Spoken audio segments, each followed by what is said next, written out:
Hi, this is Bill and Jennifer Kraft with Marriage Maintenance, and we are back with another question. So why don't we just get right to it? The question, let me read it here, says, how do you help an unbelieving spouse or fiance to meet Jesus?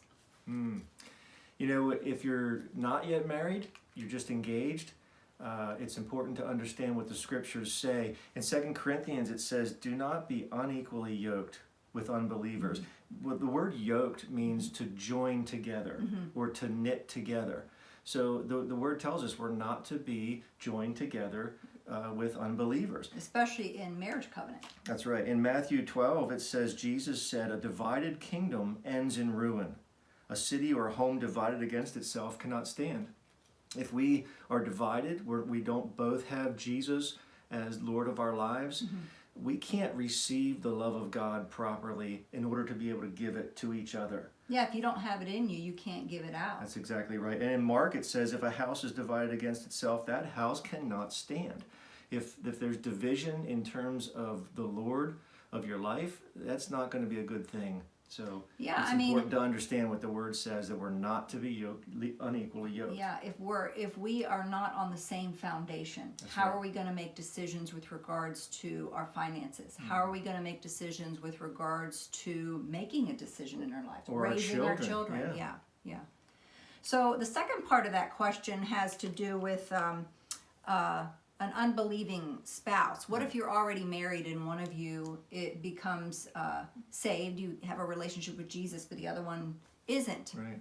Well, it says here that we are to love like Jesus in word and action. That's what the Word of God says. We're supposed to be Jesus to our spouse. And what does that look like? Jesus was the greatest servant of all, and therefore we need to serve our spouse. How do we do that? We serve our spouse in love. And what kind of love is that? Is it a love based on feelings? No, it's agape love. Yeah, that's a love that's based by choice. That's right. And in 1 Corinthians, what is that kind of love? That kind of love is patient, it's kind, it's not jealous, Right. it's not boastful, it's not proud or rude, it doesn't demand its own way. That's tough. It's not irritable. I don't know. That's challenging. It's tough enough even when we are saved. Imagine if somebody's not saved, it's harder. Because the love of God isn't in you. Yeah. With the love of Jesus in you, that's what equips you to not rejoice in injustice, but rejoice in the truth. It helps you to keep no record of wrongs. You're quick to forgive. Love never gives up. It never loses faith. It's always hopeful. It always endures through every circumstance, because as a believer, my source of strength is rooted and grounded in the love of God, which equips me to love my spouse and wash my spouse with the word. Jesus gently washes the church, believers, with the word of God. He doesn't hose them down like a fire hose and blast them. Right.